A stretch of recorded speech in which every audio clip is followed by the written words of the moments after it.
You guys, just make sure that you're safe at Runyon, because Runyon is like the club when it comes to hiking in LA. Okay, have fun. If random men walk up to you and ask for your number or offer to make you a star, just say no, thank you. No habla inglés. Yes. All right. I haven't been to Runyon. Yeah, my cousin and her girlfriend are in town, and they're going to hike in Runyon.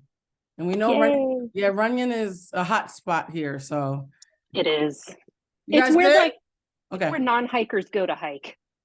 Oh, you guys heard that? She says where non-hikers go to hike, so you don't have to worry about passing out. Okay. Nah, it's very easy. But wait a minute, your version of easy is very different than most people's version of easy. It's an easy gradual incline. It's not like okay. Your blood will be pumping, but it's not like you don't need walking poles or anything like that. If my baby cousin comes back huffing and puffing, talking about you lied to me. But like Lola told me it was easy. Marta, Lola said it's easy, but she also works out like 17 hours a day. So I need you to the gym 7 days a week. So she's gonna be like, yeah. So my spirit is telling me it's their easy, not our easy. Yes. Okay. So yeah. I'm going one. Okay. So yeah. Lola, you look so beautiful. Thank you. I did my hair and everything. Right. You look like I always say this when my friends look like good credit. Actually, I think you actually do have good credit. So that's not I do. You do? She's like, actually, I do. All right, we're going to get started because number one, I'm excited that you're doing this with me today because I wanted to kind of push the envelope about how I do the pod. You know, usually when we do the podcast, we're in the studio, everybody has hair and makeup, we're all in person. But I was like, there's so many people that I adore who are so smart, especially about certain topics that I want to talk to. And I was like, I want to start getting my audience used to the idea of me doing virtual ones, which might not be as visually fancy as being in the studio, but the conversation will be just as good. Yeah, now, I have a quick question for you. I actually am old school. I prefer to listen to podcasts than to watch them. How about you? I would definitely say the same, especially because I listen to podcasts more when I'm like working out or cleaning. Like when I'm doing something else is when I'll listen to podcasts generally. So I can't be sitting there watching a video. Yeah. And the thing is too, I think, and this might be an age thing, right? Because back in the day, we would listen to audiobooks, you would listen to the radio. And so there's this thing about suspended reality where you're not worried about the 93% of communication that comes from your eyes. And I feel like sometimes when I watch a podcast, I get distracted with the optics. Yeah, I think for me, it's I don't need to look at the visual of it. Listening is fine. And I like being free to physically do something else. Like I'm fine taking in information just from an audio perspective. And not to hold you, there's some people who their voices just sound better isolated. Like you know when you know no, I don't mean okay, that sounds bad. That's like a butterface. Yeah, no, I'm not calling people ugly. Okay. Clearly it's been a long day. What I meant was like there's some folks who have really amazing voices, but you don't really get to really sit with that if you're watching their co-hosts and facial expressions and the light, whatever. I kind of like the idea of closing my eyes and just listening to a really great voice. Okay, so don't look at my beautiful shelving that's here in my kitchen. No, your shelving is amazing. And you know what? Before we even officially get started, I just want to shout you out for all the work that you've been doing with your Airbnb hustle and trying to educate the masses. For those of you who've been listening, the pod actually has been recording for a couple minutes now. So thank you for rocking with us. This is Laura Jimenez, who is an all-around badass. I have known her for, 15 years now. You know what? I was just thinking about this. When did you start at College Summit? I started in 2008. The very, very beginning. Started. The very, very beginning of 2000. Okay. Or it could have been actually, no, the end of 2007, I think it was. Yeah, I think that's right. Because I think you and I overlap by like 2 years. Yeah, so it was like 2007. So how many years has that been? 16. Are you serious? Girl, it flew. I find when people do math around me now, I feel like it's just a clever way of calling me old. I don't like this. So, and I know what we're here to talk about, the Oscars, when they did their little pre-show, the countdown to the Oscars, and they were doing that retrospective, and they were like, it's 40 years since Tootsie. And I was like, no, it hasn't been. Yeah, I'm not. Why? Why are you making me feel, why do I feel like I'm ancient? when you're 30, that stuff is cute. Like, oh, look at me, I'm a grown up. Mm-hmm. Once you hit 40, you're like, shut up, mind your business. I don't need to. We don't have to do the math on this. And I love. Did you watch the Oscars live as it was happening?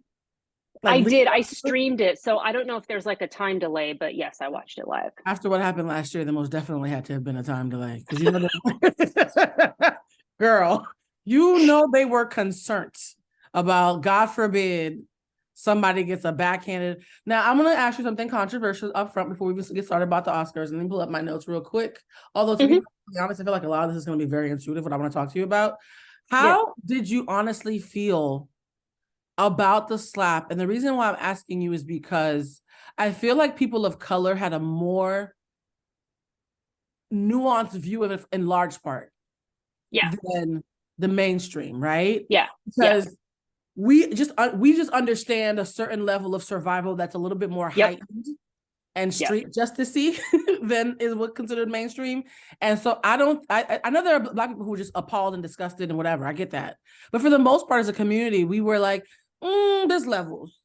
So how did you feel about what happened last year? Because I remember being in bed watching the Oscars and doing something else and looking up and saying, this is a weird skit. And then go, oh no, he mad. Yeah. So I didn't hear about it until the next day, because first of all, until last night, it had been 10 years since I watched the Oscars, because I disengaged from like pop culture a long time ago. And I think I mentioned this to you. That is wild, because I associate you so much with your love of the Oscars, but we have known each other for 16 years. So yeah, it's true. I was totally into it. And then, just one day I realized, like, wait a minute, what? I'm spending so much time on what? Like, and is this what is coming in? They were talking about the clothes and like, so I disengaged from it. However, I heard about it the next day. And my initial reaction was to be appalled and to have a nuanced understanding. I don't think those two are mutually exclusive. And the nuance that I kind of took from it was that was not a grown man who just slapped this other grown man. This was a child who had watched his mother get beat before.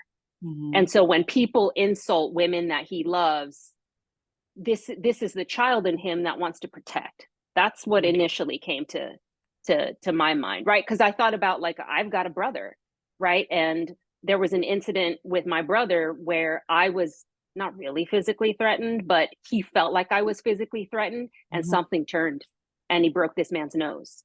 So I've energetically threatened. Yeah, you can be energetically threatened where even though somebody might not want to like hit you, they're being violent energetically around you, and somebody who loves you is going to pick up on that. Yeah. I love that you brought it back to his childhood. I love that you did that, because that is compassionate. I also want to bring up the fact that there's a code switching. Can we be honest? Since this is humanized, there's a code switching that happens in front of white folks. Yes. And there's a way that we, as people of color, needle each other that white folks don't understand, but we understand, right? And so if you have someone who in mainstream like audiences is constantly taking jabs at you in a very specific way that you know that in person, in the street, or in a Black or brown area, they would not talk crazy to you, but they think that they're shrouded or safe because of the white gaze. That's right. If that happens repeatedly, when people play, they call it playing in your face, right? When someone's playing in your face like that, I don't think white America can in any way fully understand what that kind of violence feels like in plain sight. Like, somebody can be violent to you if you're a part of our community, and it can be hidden in plain sight. Like, you don't realize what's happening. And for me, hearing the backstory about how Chris had a crush on Jada 30 years ago and was doing content around how he was in love with this Hollywood actress who wouldn't give him the time of day. And then she marries Will Smith, who becomes the biggest Black superstar in the world for several years. Like, how many summers did he dominate? You know what I mean? And so you're Chris Rock, and you're thinking, oh, she wanted him and not me. And now you have power. And every time you're in a big place, you're constantly making jokes about the girl you didn't get. At some point, her husband's going to be like, bruh, you're not going to keep on talking crazy about my wife in front of these white folks who think it's just a funny comedy act, when I know that this is coming from a personal beef. You know what I mean? So between, and also too, Chris Rock has a tendency to be a little minstrelly. I'm going to keep it a buck with you. You saw that Louis C.K., Ricky Gervais. I did, yeah. Where he used the N-word and then literally said, come on, white boys, you can say the N-word too. Like, Yeah, he has and he has to speak for that at some point. Like, he tends to do things that are egregious in the Black and brown communities that he knows he can get away with in front of white folks, and he's used to that. As long as he gets their approval and their paychecks, our pain, our whatever, doesn't really matter to him as much, because he's winning, because he's rich. And I think my question is, where is that line between how you say, well, I'm rich, so clearly I'm doing something right, versus, hey, I'm doing something that I know that is damaging to my community? Like, how do you navigate that? Because Lola, I met you, and you had, and this is a flex for you, you had something to do with campaigning for Obama the first time, right? So you know what it's like to see Black excellence up close, and you kind of look like him too. Isn't your daddy kind of look like Obama? He does.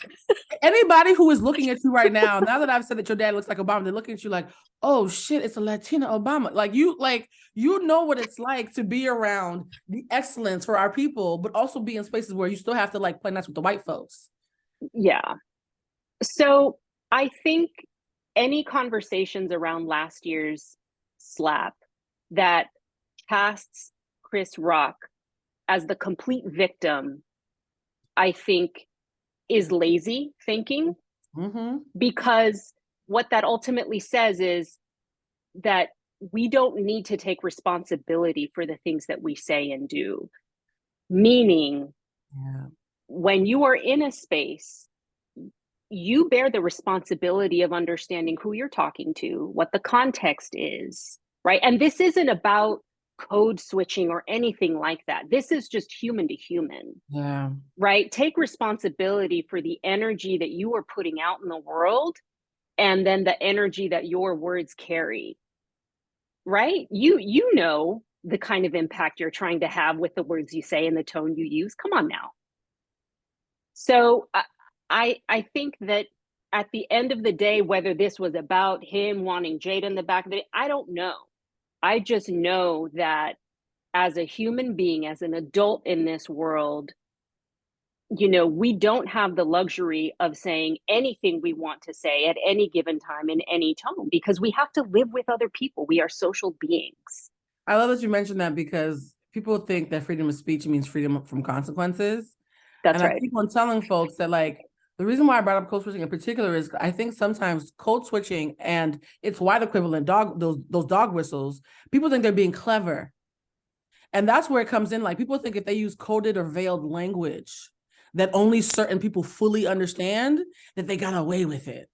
It's like somehow I won't be held accountable because technically I was just telling a joke, or technically I use woke, but woke is the 2023 version of thug now. When you see somebody on Fox News say, well, the woke kids, that's what they say with thugs, which at the end of the day to me means the N-word, right? Like, you're trying to say that the Black people, the brown people, the immigrants, the LGBTQ, those woke folks who make life so annoying, but you're saying it in a way that you're like, no, I'm just using a word that you guys use. No, we know what it means when you say it like that. And That's right. I think Chris Rock overestimated how clever he was and underestimated how frustrated and tired Will Smith was. And it created this perfect storm. And I always say that, like, all feelings are valid, all actions are not. I don't have to say it's okay to slap Chris Rock to be like, I completely understand why he got slapped. Absolutely. And that's what I'm saying, that neither one of them is innocent in this situation. Exactly. Everybody's hands are a little dirty. Everybody's hands are a little dirty. And it is absolutely appalling that he slapped him at all, right? Let alone on broadcast television where millions of people were watching. Yeah. And Chris Rock overstepped a line. Repeatedly. And maybe repeatedly for years. And I'm just talking about this one incident, right? And he did it on, the biggest night of Hollywood. Like, can you imagine the kind of sting that would have carried? Like, it may have played out differently if he was just in, an LA comedy club giving this, absolutely, and Will Smith would have been in the audience. Like, I think there would have been a different interaction there. But I think because of where it was happening, I think it just stung a little more. And so, again, ain't nobody innocent here. I completely understand why it went down the way it went down. Well, it's so funny because when I think about what would I feel if I was hosting the Oscars, the first thing that comes to mind is when you're on stage and you're looking at the front row, it feels very intimate. It looks big on TV, but it feels very intimate. And so to see someone And what was in the front, because he was all in the press about this might be the year he finally wins an Oscar. So this is the year that he's been waiting for 35 years of his career. Yeah. He's sitting in the front row with his wife. You can almost smell his breath because she's so close. And you choose to be confrontational in that way. And I think it's intellectually dishonest not to admit that you were confrontational and thought that you were safer than you really were. Which brings me to Ricky. Which brings me to people like Ricky Gervais who do that all the time. And Ricky Gervais has said things that are wild and not gotten slapped. Jimmy Kimmel, on the other hand, last night made it clear. He's like, look, I don't have any street cred. I have security with me. What do we think about? He's like, look, before you get to me, there's about 18 people waiting. What do we feel about his opening monologue? Because I'm going to be honest, my feelings about Jimmy Kimmel have fluctuated a lot in the last 5 years. But last night, I actually was a little impressed by his poise and his... Yeah, I'll let you talk because I was really surprised by how much I liked what he did last night. I couldn't agree more. I think he struck the right balance of acknowledging how just long, right, and boring, frankly, these ceremonies are, and kind of, playing into that a little bit. And I think he acknowledged the slap several times without saying it outright. Getting jiggy with it. That was clever. And what did he say about something about Hitch, but Hitch ain't here? And it was, like if you need. He was being a comedian. He was punching up. He was being an actual comedian. Wasn't cheesy, and that's what I was afraid of. I was afraid of them just taking the cheap shots about this. And I think he did it in a classy way. He acknowledged everything that was going on, the feeling, the context in the room, and he kept it light. And he kept it moving. So, yeah, I loved it. And the audience interaction. There was one moment though, because I liked how he interacted with the audience in the opening. But there was one moment where he made a Malala joke. Yes. And the Twitters was not happy about that. Now, Malala she's a Nobel Peace Prize winner. Like she's like the modern day Mother Teresa, but she was also at the Oscars. Right. And my thing is, if you want to be of the world enough to be in the audience at the Oscars, I would hope that you would have a little bit of a sense of humor. Did you think he went too far, or do you think that she was just taking herself a little too seriously? Maybe she was just nervous. I mean, it could have been that. It could have been, I don't know. Are those things always authentic, or are they a little scripted? Yeah. So for me, I don't put too much weight into it because, like you said in the beginning, they were not taking any chances. So I would be hard pressed to believe that there wasn't an entire script for this that had to be written out, read, and approved by 1,000 people. Absolutely. And that they just followed it. So whether it was a genuine bit or not, I think it was probably scripted. People were like, oh my God, I was like, girl, this is supposed to be fun. Now, are you one of those folks who watches the red carpet beforehand? Yeah, when I watch it, I watch the entire You go thing. All in. I go all in. I'm there for 6 hours. Wow. I did about 3.5 and I felt like I had done my service for the week. There was a moment that went super viral about Ashley Graham having to interview Hugh Grant, which was interesting because Hugh Grant used to be America's sweetheart of the rom-coms back in his younger days. Oh, but then he got caught. Remember that? Then he got caught with sex workers of melanated varieties and all types of... In Santa Monica, right? Like right when... Yeah, it was right. And you could tell she was a city girl before we even knew that term. Like he picked her a hot girl. Like he knew exactly what. And she was black, right? Wasn't her name Divine Brown? Her name was like Divine Brown, and she was a black lip liner, red lipstick. Come if you want to, like waterfall bang kind of black. Like it wasn't Ashley Banks kind of black. So that's right. He wanted a sister. Okay. There's a way to date black and still feel like you still got one foot out. Like he wanted a sister. And I've always been fascinated by men who get caught and what they secretly like that they won't have on their arms. You know what I mean? A black woman or a spicy Latina or a trans woman, or, you know what I mean? Or a plus size woman. So I was like, oh my God, so many men in Hollywood have a black girl fetish and don't want to admit it. The one that I've heard about for years was Brad Pitt. We all know that Brad Pitt once dated Robin Gibbons. Did you know that? I was gonna say he's into black and brown girls, right? He likes black girls. And Tiffany Haddish, when she first came out, she was running her mouth too much at first. I love Tiffany, but she was oversharing. Yeah. She's like, Brad Pitt tried to hit on me in the elevator. I was like, girl, you take that to the grave and get Now he's not gonna sleep with you no more because you told everybody in the press that he tried to holler at you. So I like that Brad Pitt likes black girls secretly. I don't know why it tickles me. Maybe because he's goddamn hot. Let me actually be honest. It's pretty clear what happens. But Hugh Grant, I used to think of him like, oh, he's a white boy who's A-list, but he has a little whatever to him. Last night he was a donkey to Ashley Graham. Did you see that clip where she was interviewing him? Oh my God. She was interviewing Hugh Grant, and every question he was asked, he gave an answer that was so short. Like, who are you wearing? A suit. What are you looking forward to? The show. Like, he was just quietly kind of stank and being difficult. And mind you, he's been in the industry like what, 30 years, 40 years? Yeah. He knows how to give a good interview. He used to be the master of it. Well, and he's like the charming guy, right? Like, he's the British charm, self-deprecating humor? His charm did not show up last night. He was a dick. He was an absolute asshole. He was kind of a jerk on stage. Now that I think about it, he was a little. I'm not going to go that far, but he was a little. He called himself a scrotum. That's right. When you compare yourself to balls, yeah, you might be having a bad day. Well, and you gotta wear moisturizer. Yeah, the moisturizer joke actually hit home because I'm at the age now where moisturizing actually matters to me. Mm-hmm. Like, if I don't moisturize, I'm concerned about what's going to happen to me a year from now. Can we discuss when you look into old Hollywood? Because I feel like it's very rare that you see old Hollywood all together outside of the Oscars because of the influencer TikTok era that we're in right now. And so there are so many like A-list celebrities from yesteryear, back when A-list was hard, like when it was actually hard and the algorithm wasn't a factor. And I was like, look at all these people and seeing how they aged. It was kind of like, wow, you guys have been doing this your entire lives. You know what I mean? Like, imagine people who've been to several Oscars, which is why I was shocked when Jimmy Kimmel pointed out that there were 16 people who were being nominated for the first time, including Jamie Lee Curtis. Now, the reason why I'm segueing to Jamie Lee Curtis is because I'm conflicted, okay?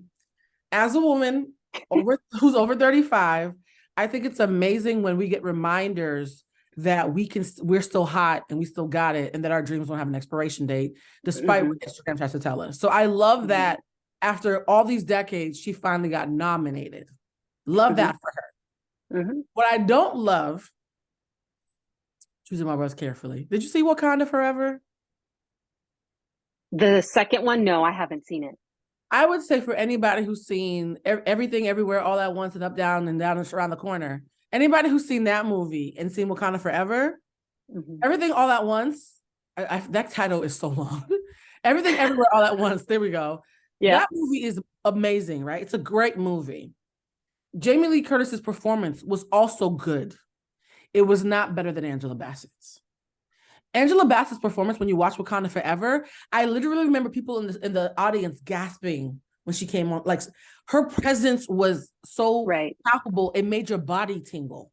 And not to have a spoiler, but we know that there's a part where she's grieving about death. And when she says, "Have I not lost enough?" I literally felt, if you've ever lost anybody or anything that you've loved, it was impossible to see Angela Bassett showing grief on stage as this melanated, gorgeous woman and not feel like your soul cried. And for her to lose when we all felt like this was her year, I feel like she was robbed. I feel like she was robbed.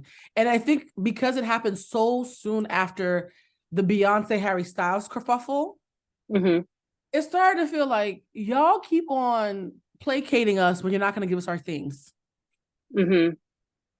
How do you feel about those moments where someone you love has won, but you feel like the person who it was their moment was robbed? Or are you one of those folks who's like, oh, well, it was an honor just to be nominated. 100 years into my career, I'm still just getting nominated. Yeah. So,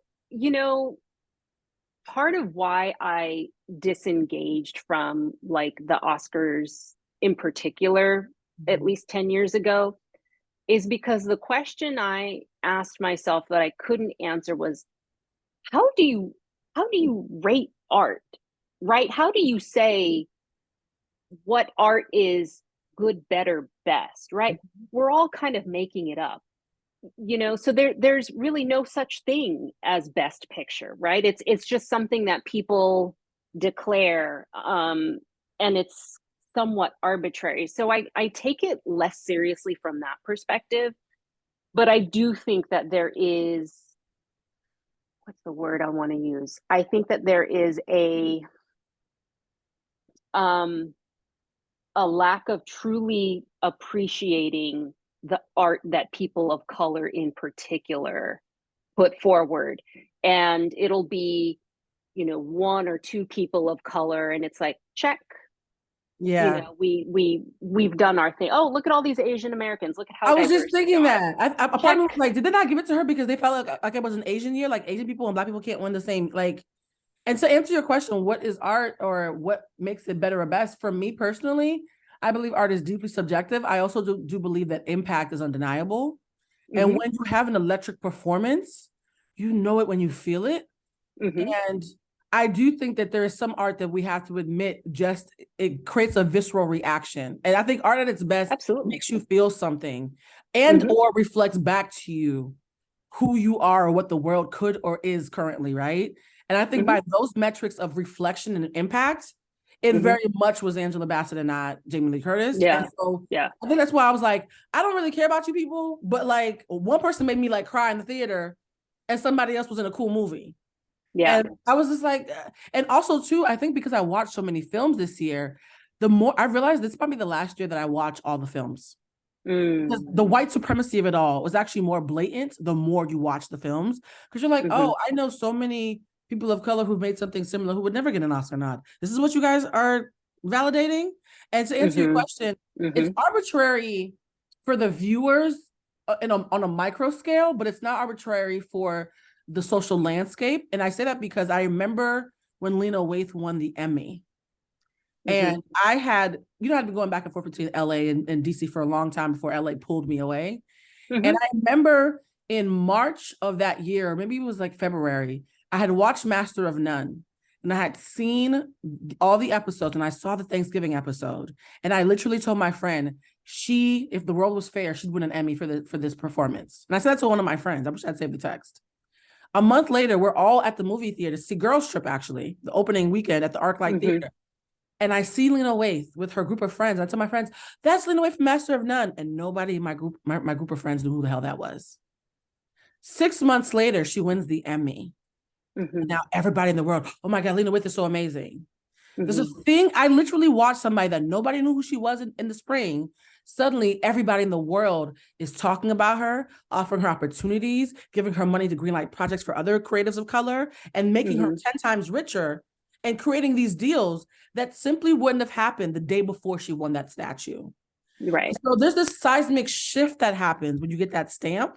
Yes, absolutely. Equity and financial gain and access and power and opportunity for your entire ecosystem. Absolutely. And so for me, now seeing with my own eyes what that stamp means, I don't even mm-hmm. talk about if the movie's good or not. I know that whoever gets that stamp, everybody around them is going to eat better. And I think I think that's right. And I can't remember, I wrote it down in my notes. Brian Tyree Henry, right? He made that point. He made that point in and I think the countdown to the Oscars when they were interviewing him, and he said, about the moment that he found out that he got nominated. He was like in an elevator where he lived, and he was in there with a white man. And it was early in the morning, and I guess the announcement had come out, while he was still sleeping. So he like opens his phone, and it's like hundreds of texts, and he realizes he got nominated. Oh. And he said, I just started screaming, and it scared the white man in the elevator. And the guy was like, what's going on? What's wrong? And the guy says, nothing. I just got nominated for an Oscar. And the guy asks him, what movie? He goes, who cares? And they just start hugging each other, right? And this like pure joy. And he's reflecting on that moment. And he says, that moment is very pointed, by the way, as a metaphor. My God. It's about the metaphor of the white man thinking you're crazy until he finds out that you are nominated for an Oscar. Now he's hugging you. Yeah, well, I don't know if he thought he was crazy, or if he was just scared. I mean, yeah, I can only imagine. I would have thought he was crazy, to be fair. I would have thought he was crazy too, screaming in the elevator. So anybody, I don't care what color you start screaming in an elevator, I'm like, what So he said, it's been years of eating ramen, right? Years of taking the bus, and years of this sacrifice. And now to be at this place, this is going to write my ticket. Like, I'm not going to have to make such a sacrifice. Like, this just gives me a stamp of validation. And it's like, should we be giving any one thing that much weight, that much power? That sounds a little. Well, that's why the word "should" is my least favorite word in the English language, because a lot of things shouldn't happen and still are. We shouldn't, but we also shouldn't, have people have value based on pieces of paper with faces on them, i.e., money. And I think, to me, in a perfect world, the Oscars wouldn't matter, but I think I don't have the luxury of pretending like they don't matter. No, they absolutely do. I hear you. It's just a little insane to me how much, because they weren't that when they first came out, right? People went they attended in regular clothes, they went and got their little awards. I mean, it has culturally grown in significance over time. It didn't even start out that way. And I wonder, have we gone too far? Have we given this too much power? And I don't, it might be Pandora's box, we might not be able to take this back, but I think the reason why it got more opulent too was to signal, it's like a class system. I do think being in LA has made me realize there's a class system here. And when you are nominated for something, you immediately step up. And if you win something, you're at the top of the mountain. And it immediately gives you a shortcut. And I think that in the same way that we might sometimes make fun of Nepo babies who haven't done the work, but somehow still get access to things, a lot of people who are used to who get Oscars because they come from a family that's part of the ecosystem, or they have a good agent and a good machine. We hear that all the time. My machine got me an Oscar, whatever. Those folks take a shortcut. My thing is, I'm not opposed to my folks getting that shortcut because we actually paid for our shit in advance. Any person of color who comes out the gate and an Oscar helps them catapult to the front of the line. My thing is, we've been at the back of the line unnecessarily for so long. To me, that's reparations. Yeah. I'm of the ilk of, I think it's bullshit that the system exists, but if it can create some kind of equity for my people, sign us up and give us our things so we can feed our families. And so I'm in this weird, and people always say, well, let's build our own stuff. Why do we have to choose? I want your stuff that you owe me for 400 years and my stuff. Why do I have to choose between my stuff and your stuff? I technically can have it all. So I think for me, it's silly, but it's also kind of how people feed themselves. I wonder, though, how the Oscars feels about women, because I realized, and this is what I was talking about, how Oscars made me upset. I watched the Banshees of Inisherin. I watched Women Talking. I watched Everything Everywhere All at Once. I watched a lot of goddamn movies, to be honest, and it's mostly because shout out to Delta and the flights. A lot of those films were on my Delta flights, and so I was going cross country a lot, so I watched them for free. And one of the hold on for a quick second. I just realized that my laptop needs to be charged. Hold on, let me hit pause. Okay, we're back. That intermission was perfectly timed. Note to self: always plug in your device when you're taping anything. But when I watched all those films, the thing that struck me was how humanizing the Oscars is to white people in their movies. You have a quiet movie about two men who stop being friends and the pain they feel about a friendship loss in the foothills of Dublin. Oh my God, it's amazing. It's so human. Right. You could have a bunch of white women in a barn talking for 2 hours. Oh my God, that's so human. Right. I feel like if they tried to make an indigenous, like Taino version of Women Talking, they would have had to get a head cut off. Somebody would have had to show the rape in graphic detail. Sparklers would have had to be coming out of their booty holes. It's got to be the slavery movie. Right. I'm just white humanity is so celebrated by these people. And my thing is, nothing else happened, but that people of color could just be human without the frills. Even Everything Everywhere All at Once. That movie is like a clusterfuck of lights and that's a spectacular movie. That movie's a cornucopia of content. They had to do all of that. Yeah. Shuck and jive. Both the kitchen sink for everything. Even the title, we're going to make a movie about everything, everywhere, all at once. Give us our things, right? Yep. And so the fact that people of color, queer people, immigrants have to give you everything, everywhere, all at once, just to be sharing space with an Irish dude going to the pub for 2 hours. Yeah, what I'm trying to say is, I realize that the word woman, when it comes to the Oscars, is singular from the women of color. Woman, the white is silent. That movie somebody wrote on Twitter should have been called White Women Talking. Because I realized that to the Oscars, once you're Black, you're not a woman anymore, you're Black. Once you're Asian, you're the Asian person. Once you're Latin, then you're the spicy Latina that we're gonna show in these 3 different ways. You know what I mean? Like when they say something as simple as women, they mean white women. And I think that I think Carla actually responded because I was like, you guys, is anybody else watching this movie and feeling like, wow, it was beautifully written, it was beautifully acted, and it was very white. And it was allowed to be that simple because of its whiteness. And Carla was like, yeah, I thought that too. It's a gorgeous movie, but I got it. And so it almost feels like, do you ever think there'll be a time where women and women of color will all be encapsulated as far as getting awards? Because I feel like the what is it, Michelle Yeoh or Yao? How do you pronounce her last name? Is it Yeoh? Child, we're gonna apologize to the Asian community that we do not know how to phonetically say her last name. Michelle. We're just gonna call her our good sis Michelle.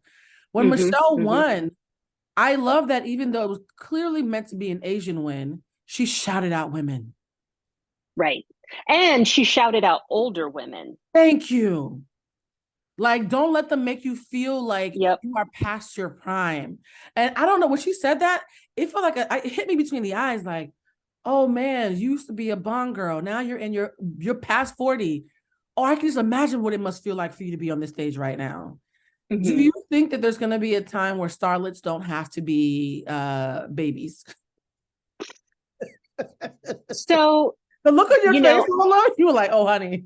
Well, here's the thing. I was actually listening to a financial podcast. I don't know if you heard of the Earn Your Leisure guys. We've all heard of Earn Your Leisure. What are your thoughts about them? I have very complicated feelings about them. I too have complicated thoughts, but they in a recent episode said something that I think is right on that applies here as well. And it's that businesses tend to do better the younger they skew. That's true. Right. And it makes sense, because things like, I don't know, soda, for example, like kids drink soda, movies, you want, culture, you want those things to skew young, because those are the people, their whole lifespan. So I think that there's just a broader, socio-cultural issue around youth that I think it's just in everything, and you can't escape it. So I think that the same thing is playing out here. But to your question about, whether, what commonalities we have as women, regardless of what color you are, whether that's ever going to take center stage, I don't know, to be honest with you, because I agree with you that when women talking, for example, they did mean white women talking, and these movies that are about smaller, more intimate moments, they tend to be about white people because white is the standard, right? White is the benchmark. White is everything, and we are extra. We are different, and so anything that we put forward has to be extra or different.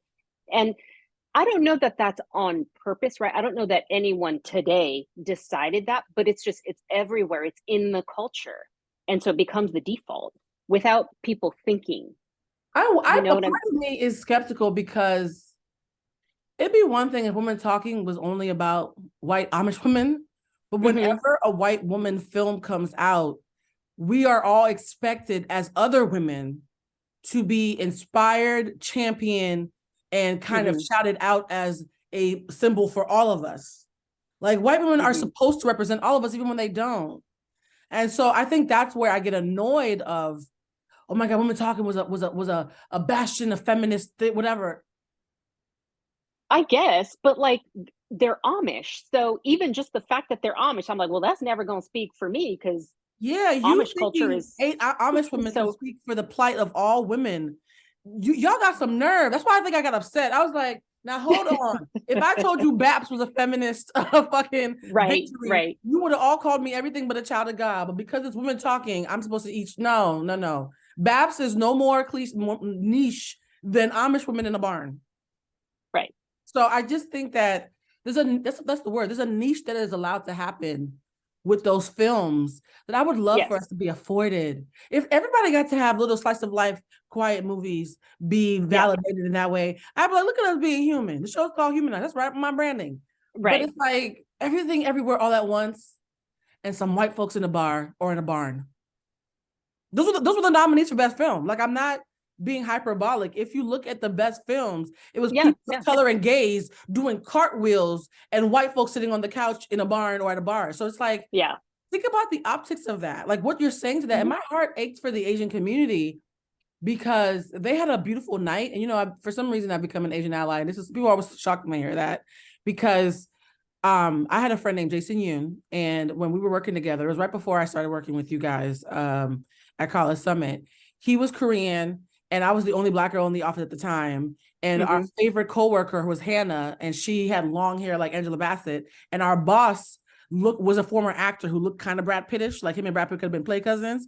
And so when we would have meetings, they'd be like, why do y'all look like Zahara and Maddox and Brad and Angelina? Like, it became a joke that we look like Angelina and Brad with their grown-up children. And that joke kind of became real life because he became like a brother to me. And I would talk to him about films because, you know, that's a love language for me, to talk about art. And one day I saw Cloud Atlas, and I loved that movie when I saw it. I was like, oh my God, it was so good. Halle Berry, time travel was so amazing.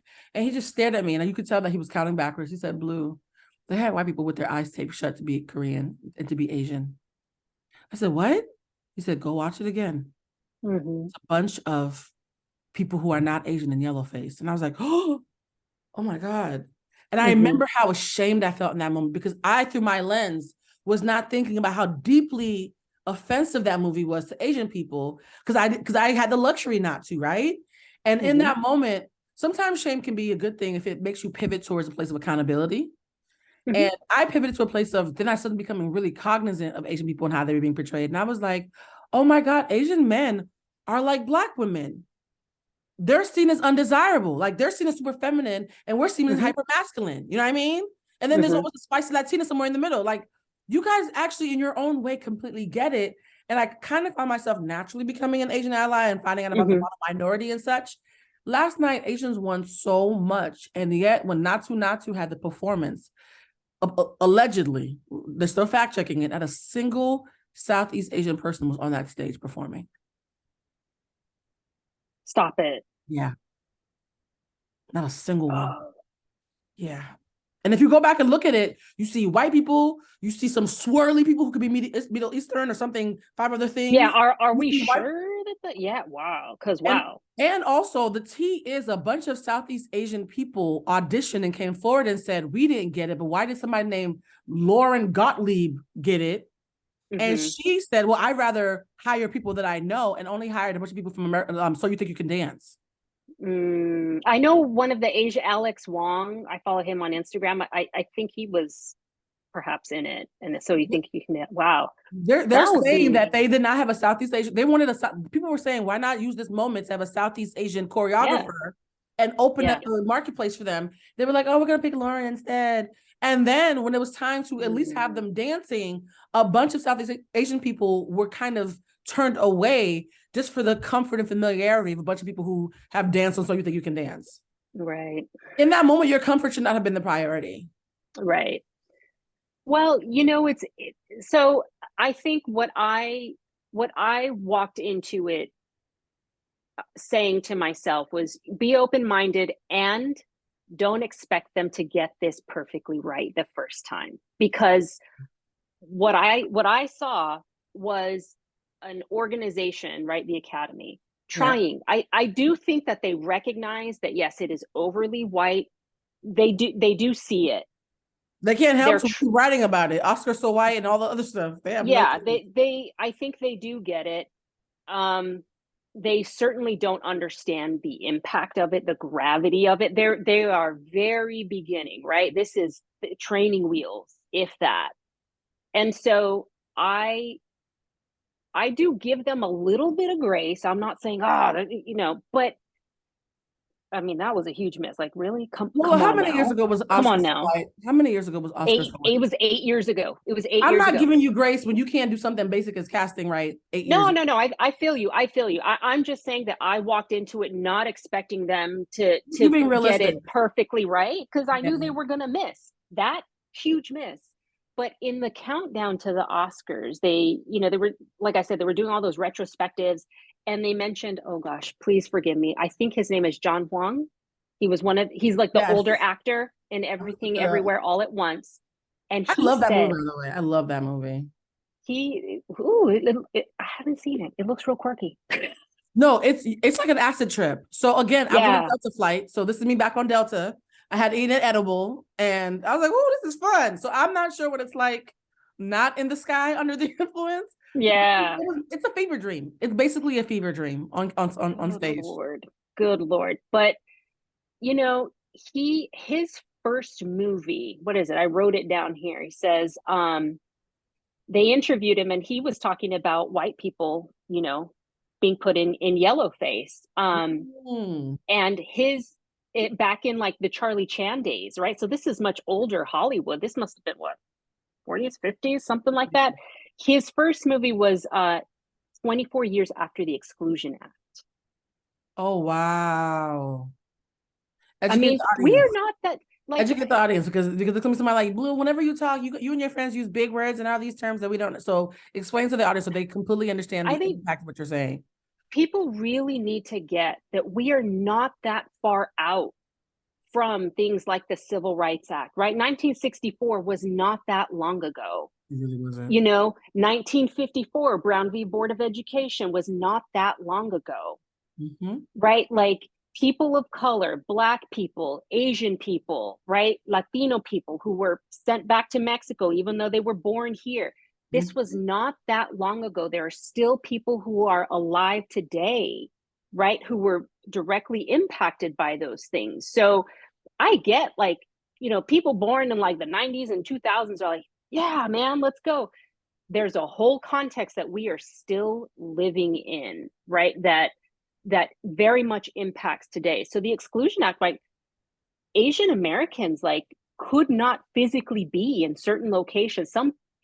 They were imprisoned. There were concentration camps here in the United States, right, where Asians were put behind barbed wire fences. This is not that long ago, right? So, and then it makes me sad about when they tried to make it right. They only tried to make it right for economic reasons because they needed help from China, and they were like, "Oh, we actually have to be nice to the Asians because we need some help from them." And then even then, they only chose the best of the best. So they were picking out and handpicking which Asians could come to this country and add value because being human is not enough, which is why we now have that stereotype that all Asians are brilliant. No, only the brilliant ones were allowed in the country. Asian people are people. They're not this weird model minority that they're all mathematicians. Like I loved when the Bryans, are they called the Bryans? Was it the Bryans who won for the Daniels? The Daniels. There we go. When the Daniels won for Best Director, the Asian one said to his son, "You don't have to live up to this. Getting an Oscar is a wild thing. You are okay." I was so happy when that was a great said that, because part of the fallback of the model minority thing that happened when you had to be exceptional to be Asian in this country is that a regular Asian person who might want to just work at the bank needs to be human, or be an artist, be an artist and not get an Oscar ever like his dad. We need to make room for them too. And so I think in the same way that my friends and I have started saying over the last couple of years, Black excellence is a trauma response, Asian excellence is a trauma response. And him saying that to his son when he won, it made me it was heartfelt. And also to his partner, the other Daniel, was like, yeah, I wear drag. And there's nothing wrong with that. It's a threat to no one, he said. Yes, the children will not be messed up in the head because I wear drag. They might be messed up because their parents are bigots, if we want to talk about messing up children. And so I just think about two boys who met in Boston in college, getting that award as besties. And my mind went straight back to Ben Affleck and Matt Damon, because that was the last time I saw two Boston boys get up and win the Oscar together. That's a very different kind of duo, right? Because I love Ben and Matt, but they are super, super, super Boston. I feel like anybody who's ever been to Massachusetts knows what that means. It's Ben Affleck. Some of them, one of them's a little problematic too, like heavily. Ben Affleck found out on one of those shows, those like Trace Your Ancestors. He found out that his family owned mad slaves and basically threatened them and made them cut out that part. And then when the show was audited, they found out that he had made them cut it off, which compromised the integrity of the show. And PBS suspended the show because of him. You're so fragile that you can't even admit that 400 years ago your family owned slaves. You are a rich white man from Boston. Nobody's gonna be gasping, clutching their pearls about this, sir. And so to see it go from those two pure white boys to I want to say queer because I don't know the other Daniel's choices just because he wears drag, but someone who's queer and someone who's Asian and immigrant winning as the next duo from Boston. My heart was happy. My heart was really, really happy, but not in a tokenism kind of way. Because I actually think tokenism is as harmful as exceptionalism, right? Because in each case, you're not a human being. Is there someone who, I want to pivot real quick, in the performances, speaking of folks who deserve the flowers and some who I have questions about, which performance was your favorite? I'm going to be controversial. And which was your least favorite and why? Because I have strong thoughts. Drink my water. Yeah, we're about to get a little messy. Let's get human. Lola's okay. So I did not watch all of them. I watched a chunk, and I would say, oh, this is hard. I do have a heart for what's his name in the Banshees of Inisherin, who was the old Brendan Gleeson. I do have a soft spot for him in general because do you remember him from 28 Days Later, the zombie movie? Yes, I do. Actually, I mean, just I have a soft spot for the Irish in general. I know I talk all this shit about like white supremacy, but I'm still from Boston, so I do have a soft spot for the Irish. Well, I mean, talk about a group of people that have been historically discriminated against. The joke right? used to be that the Irish were the blacks of the whites. I didn't want to say it, but like I'll say there is some truth to it. Like, so I do have a little bit of a soft spot for the fact that they more closely than most white people understand some of the stuff that we've been through in their own way. So the soft spot aside, what was your performance that you were like, okay, no, this was probably my favorite thing that I've seen musically during the show? Musically, not performance as far as acting, but musically. Oh, you mean like the musical performances? Oh, okay. And by the way, the Benches of Inisherin, even though I use that as an example of white mediocrity being celebrated, it was very human. I thought it was beautiful the story it was telling. I just know that I couldn't tell a story that quiet and get my things. I think for me, I liked Rihanna's performance of what is it, Lift Me Up? Yeah. Because he died. And like, that's what the song is about. It's about Chadwick, right? And his loss and what that meant and just the weight that the film kind of carried because of that. So that I would pick that. What was the musical performance? The one where Diane Warren was playing the piano? Oh yeah, I wrote it down. I had questions and concerns about that one. I thought that was Sophia Carson singing Applause for the movie Tell It Like a Woman. And I put, somebody needs to explain to her how to enunciate while singing. That was my notes for, she was singing like a female Bob Dylan. I was like, what is she saying? Yeah, it was all my women just dedicated to you. And I said, what exactly are you dedicating to us? Repeat that. It felt a little over the top, and then I just didn't love the song, and I hate to say it, it felt self-impressed. Yeah. It felt that she thought she was self-congratulatory. Yeah, it was so self-impressed from the way she came on and 2 seconds in, you guys, 1,400 time nominated songwriter Diane Warren. And then she starts saying, and women, I love you. We're all women. We're victorious. And her voice and her vocals didn't match I was a little embarrassed for her. I'm not even gonna hold you. I was a little embarrassed. Yeah, I would agree. It was a little. It was a broke man's feel Beyonce. Authentic. Yeah, it didn't feel authentic. It felt like a performance, whereas Rihanna's, it felt authentic to me. If Rihanna's not gonna give you nothing else, she's gonna give you authenticity. I actually think that Sophia Carlson, am I saying her name right? She was also in that problematic movie Purple Hearts, where a Trump supporter who hates all liberals needs a health insurance and helps some liberal woman, Sophia Carson, who get it, but then they fall in love even though they have a fake marriage, and she recognizes that it's okay to like fall in love with a bigot. It was a lot. Again, it's called Purple Hearts because she's red, she's blue, he's red, and he's in the army. Get it? Purple Hearts, because red and blue make purple. Well, does she understand that like the Republicans aren't for healthcare. They're all about you go pay for your own. Is that and I think she Latina too. So I was like, sis, this is several reasons why we need to sit you down. And I know you're digmatized by this sexy white man, but like, and mind you, here's the thing, he was hot. Latinos are not a block. Latinos are not a block. Oh, let me tell you, you go to Florida, you get your feelings hurt. Because I don't know what those Latino Floridians are thinking about, but they scare me. They do not empathize with the broader Latino experience. They want everyone to see them as white first and Latino as like an ethnic sprinkle, like a little bit of seasoning salt, a little adobo on there. Well, it's not even them. Have you seen some of the Texas Latino Republicans? Like, Texas has always scared me. I mind my business when it comes to Texas. I mind my goddamn business. I know what I have the bandwidth for. For me, I actually agree with you. My favorite was Rihanna, not because of her vocals, but because of how emotional it was. Here's the thing about Rihanna. Whatever she lacks in vocal, she'll make up for in authenticity and emotion. Also, she had to be my favorite because her baby has been on the cover of Vogue, performed at the Super Bowl, and from the Oscars all in the last like month. Baby is not even... That can we give a worse to embryos? Can an Oscar go to an embryo? Can we do that? Is that allowed?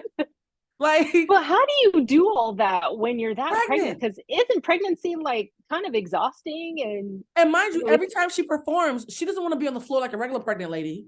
Right. She wants to like hoist me into the sky. Hoist me and my unborn child into the sky, cover me in diamonds, and just point me at a camera. And I'm like, sis, I couldn't get up there, not pregnant. So Rihanna's and her baby, I think, had the best Oscars performance. Yeah. My least favorite was Sophia. And also, even though I was rooting for everything everywhere all at once, they had a performance. It was weird. It was a little weird. I didn't need the hot dog fingers.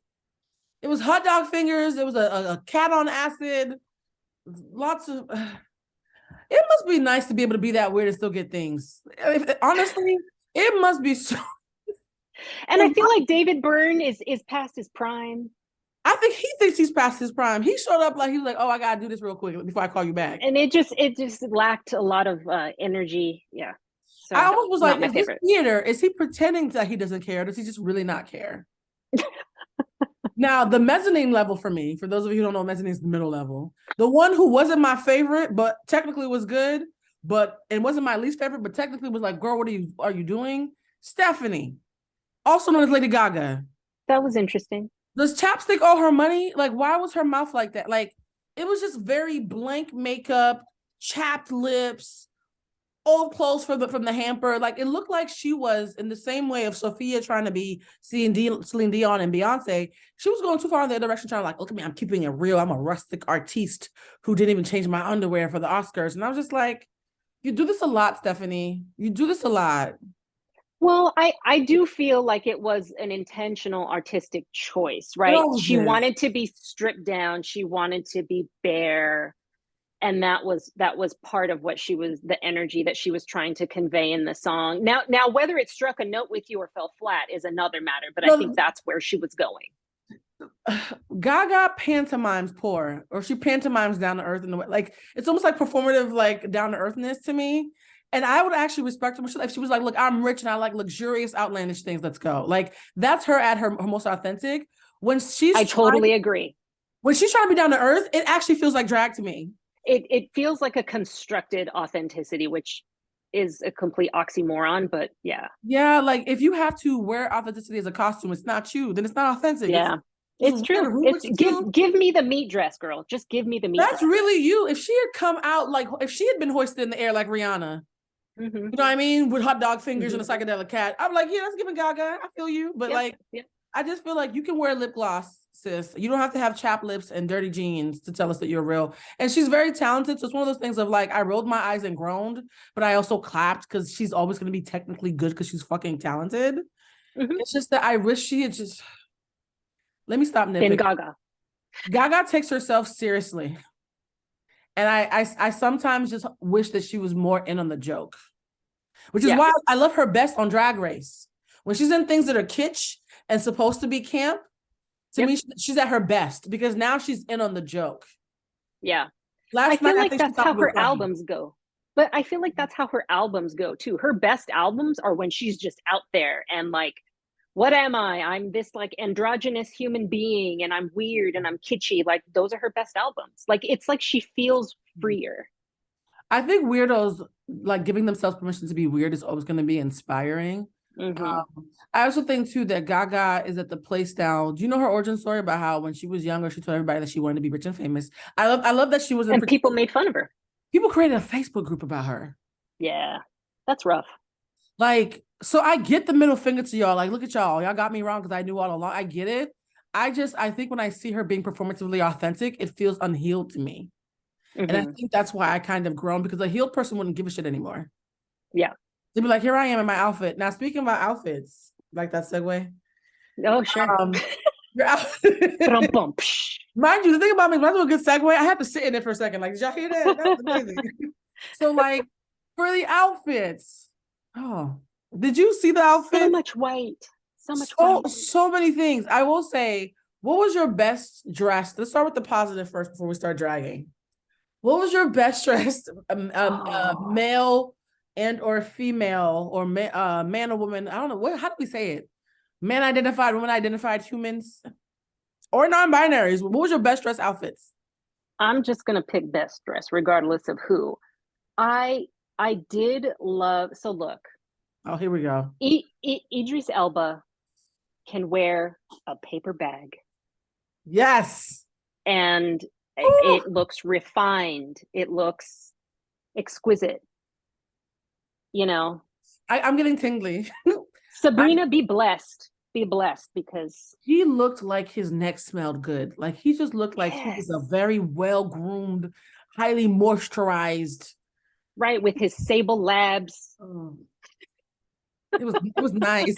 Skincare. People who are listening are gonna be like, wait, it was so smart. And then y'all said Idris and for y'all turned into hosts. No, Idris Elba, he was looking like a snack life. And his wife, best couple. I'll give him couple so I'm not disrespectful.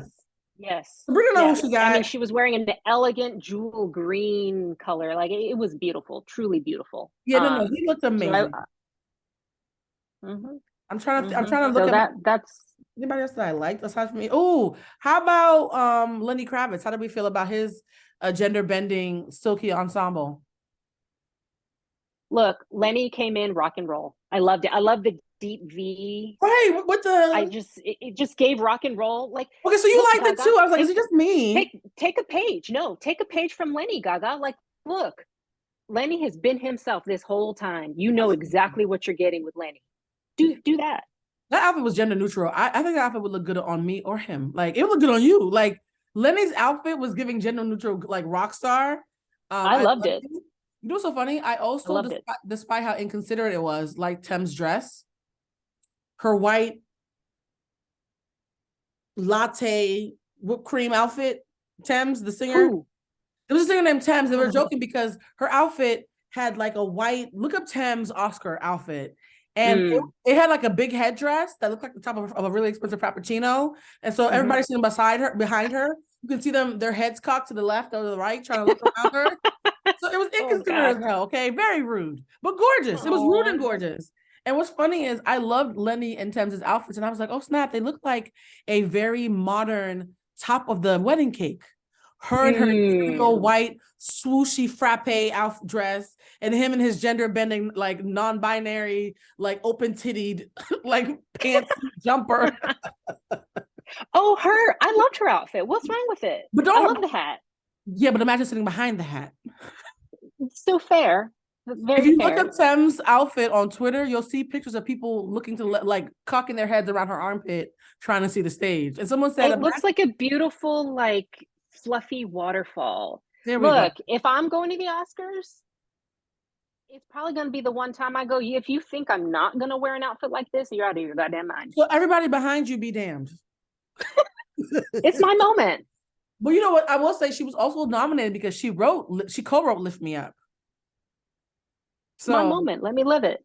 If I'm going to be at the Oscars and Rihanna is singing my song, y'all going to have to just eat dirt and look around under my armpit to see people. And you know what's so crazy too is when I thought about my least favorite, it was also a couple. Russell Westbrook, I don't know if you saw, but him and his wife wore these ill-conceived short sets. Oh God. And I didn't know what was happening. I was very displeased. The hems were doing weird things.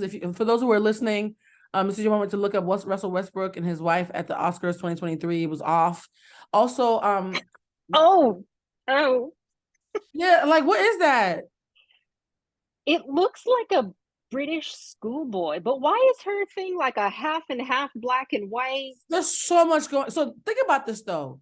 Same color palette, same materials for their outfits versus Thames and Lenny Kravitz. It's almost like one is how you do it right and how you do it wrong if you put them next to each other. Mm-hmm. Then Idris and his wife are just ethereal. I think you can just kind of take yourself too seriously. And this would be that example for me of when you take yourself too serious. Like, I'm gonna wear a tuxedo short outfit. A tuxedo short outfit with different hems, and half is white and half is black, and the others like, and also different socks. Yeah, you see, even it was distracting. I stared at that picture for about 5 minutes. Like, what is happening here? I hope they picked it out for themselves, because if they didn't, they have to fire whoever did that. Also, Kate Hudson looked like she had bought an old prom dress from the back of the closet and forgot to get it tailored. And so that was upsetting. Like, you know exactly what I'm talking about. You know, we all got the old dresses that we didn't get. We're like, oh, this was cute back in the day. Why does it look like this now? Yeah. Also, one of the outfits that I liked, but I felt like I should have loved, and I can't figure out why I only liked it and not loved it. I liked very much Janelle Monáe's orange and black ensemble conceptually. The orange against her skin was beautiful, but there was something that stopped me from being in love with it. I think the cut on the side, it hit her at the wrong parts of her body, and it was not flattering. Yeah. I agree with you. It was great in concept, but like the execution was off. The tailoring wasn't right. It was giving glamorous, rich Halloween hostess. It was very sort of Halloween costume, but it was also trying to do this like geometric type of thing as well, and it just didn't fit her body. It made her look bigger than she is. I was like, oh, it did. Whoever told you this was flattering was lying to you. And I have run into her drunk in several I was drunk, not her. We've been at parties. You know how when you're in the ladies' room, for some reason, I go to a day party in LA, I end up drunk and staring at Janelle Monáe in the bathroom mirror. Like, oh, there's Janelle Monáe. And she's very little. Very little. You could not tell from that dress. Also, I thought about it proportion-wise. I want to see what that dress was supposed to look like, because I'm having a hard time seeing anybody looking good in the way that it was cut. So I'm not sure it was her. It might have been a design flaw with the designer itself, because I want to see who doesn't look good on. I think, because I'm looking at it right now, I think what the problem is that the bustier part of it, it's very tight and it goes down too low. So it creates a little roll. Yeah. And it should have just ended right here at a rib cage. Like, because if you're going to bare the skin, bare the skin. So just cut it off. Janelle Monáe fans, because a lot of people who listen to the show are Janelle Monáe fans. This is not about Janelle Monáe, it's about the outfit. And I need y'all to be able to separate those two. She was stunning, and the orange against her skin was stunning. Absolutely. I just was not in love with the outfit the way that I was supposed to. Question, but when you go to the Oscars, we can manifest things. I'm going to go with you. Honestly, I would take you. If I was not sleeping with somebody who had me a little cross-eyed, I'd probably want to take a good girlfriend who I knew would appreciate it. But Lila, come back to LA to come to Oscars with me. We could do a real show on the red carpet. Oh, man. What would you wear? What would be our outfits? Oh, my God. Right. I don't know, but I'm telling you, if you think I work out hard now, I would work out even harder, and I would be like as close to naked as humanly possible. I'm going to live my moment. As far as I know, we have the one life to live. You're gonna show up. So you said you're gonna show up in a I'm pushing 50, and damn it, I look good. That's what my outfit would say. You're pushing what now? I'm pushing 50. I turned 47 in like a week or two. But you look good. Well, thank you. I work hard for it. Oh my God. Which is why my outfit would say so. So wait a minute. For anybody who's listening, Lola would wear a Thames crepe headdress and nothing else.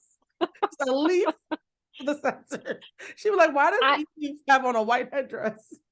I wouldn't be like Cher circa 1987 where it's like just the ribbons. I wouldn't do that. Cher was she was that girl though. She was that girl. She was.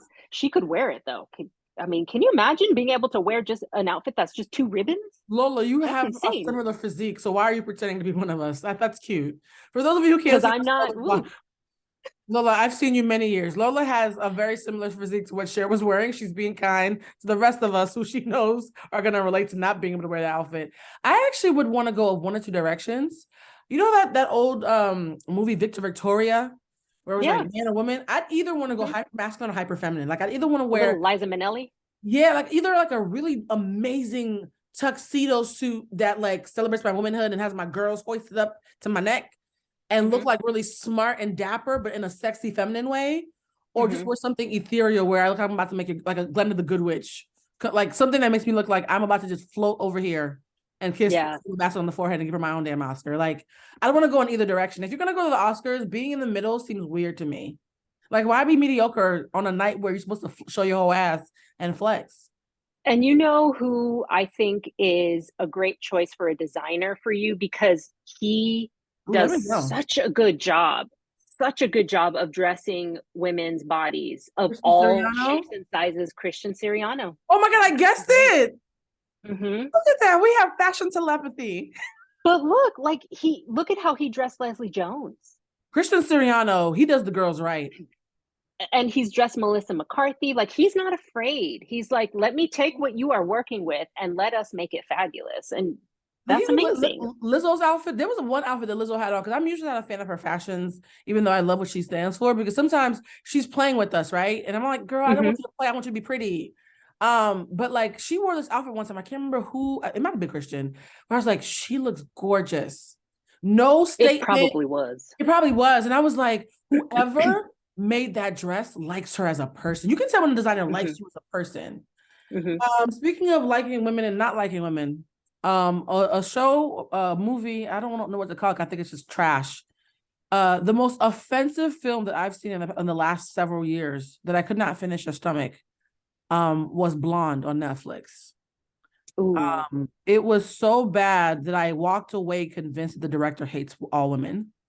It was Marilyn Manson, it should have been Marilyn Manson. Marilyn Monroe's story retold through the eyes of rape fantasy and horseshit. So if you know Marilyn's real story, Blonde had nothing to do with Marilyn Monroe. Blonde was a man's rape fantasy about Marilyn Monroe. He made her fuck people that she had never slept with. He gave her abortions that never happened. He had her mother trying to murder her within the first opening scene. That's some trauma porn. Like everything about that film said, I hate women and they're all dirty sluts who want it. And they'll let me put whatever I want in whatever holes I want. And so to see the actress from that film be nominated, I was almost offended. I was like, girl, it's trash. I'm surprised you showed up. And when she got emotional when they were describing first-time nominees, and they were like, oh, they said, and mind you, she's a beautiful Latina girl. Girl, I don't care if you have an accent. Like, that was trash. What do you think about men telling women's stories? Because Blonde offended me in a way that I have not been offended on behalf of women in a very long time when it comes to art. I don't think it can't be done. Yeah, it can. It certainly can. And I think it comes down to like what you just said. Do you actually care about the subject matter versus you want to make a movie? And because those are two different things. They're not always the same, right? I think if you're a man and you care about the subject matter, you love the people or whoever the protagonist is, then I think you can tell a very careful, well-rounded, good story. But you know, sometimes people just want to make a movie, right? And that's not always done with care. It's just grotesque. Grotesque is the word. And unfortunately, grotesque is also the word that some people are using to describe Whale, The Whale, that movie. Because here's where I'm conflicted. Brandon Fraser, this is where I'm going to pull up my notepad because I really want to get this right as far as the journalistic integrity of this. Brandon Fraser, do you know his backstory about why he disappeared? I don't know why he disappeared. I looked into it last night. It was like 2:00 in the morning because what happened was, for me, a week ago, The View had him on. And I was struck by his appearance because it looked like someone, it didn't look like somebody who was just aging normally. That's regular.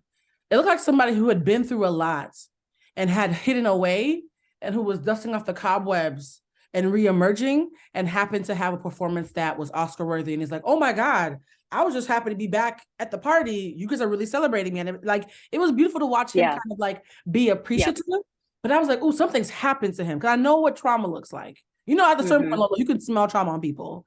Absolutely. And so when he won, I got that same feeling of, yo, he needs this win in a very different kind of way.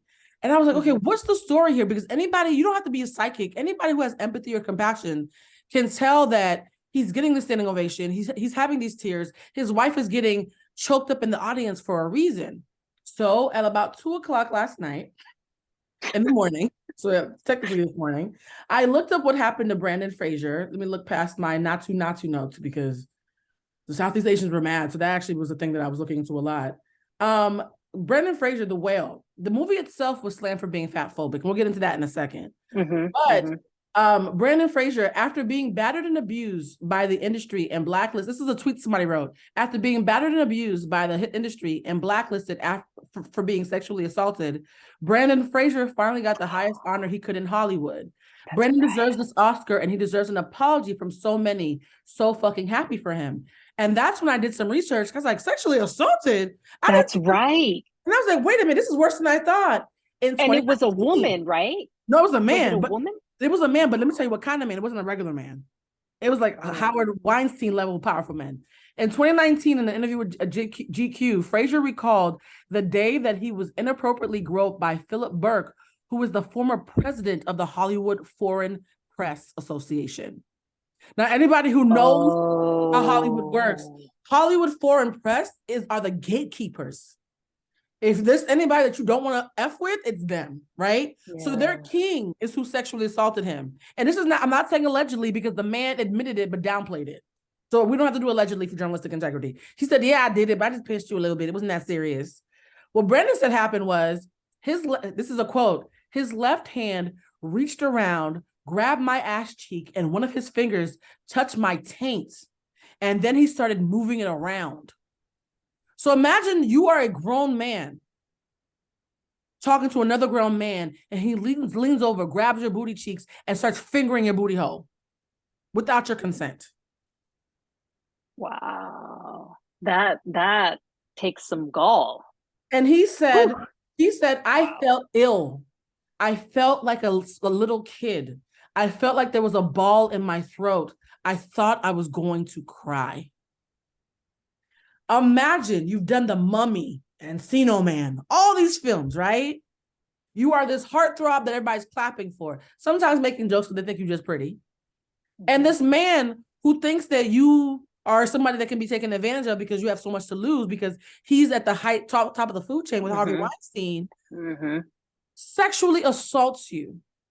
Wow. And then in a book says, I only pinched him. First of all, you pinching a man's ass without consent is still bad. Either way. So he fell into a deep depression because I think when men get sexually assaulted, the part that struck me the most when he said, I felt like a little child. Because people don't really want to talk about it, but when you are assaulted sexually, energetically, physically, you feel in that moment, you don't feel like an adult anymore. You feel small, which is the intent. You can't protect yourself. You feel small. And they made that man feel small. And he fell into such a deep depression. He evacuated. And before he even got blacklisted, he left. He said, I can't stomach this. Y'all can't sexually assault me just for me to keep my things, right? And so him and his family quietly just disappeared. And then he stuck his head back out and he did The Whale, and boom, he gets an Oscar. Now, my feelings around this are complicated because people are saying, I haven't seen The Whale. It's one of the few that I haven't seen. So I'm going to tread lightly with how I talk about this. But fat phobia is real. We know that we don't have to see it. Yeah, absolutely. Brendan Fraser wearing a fat suit. And apparently what I'm hearing is the movie was very violent about the way that fat people were supposed to be portrayed and be dehumanized.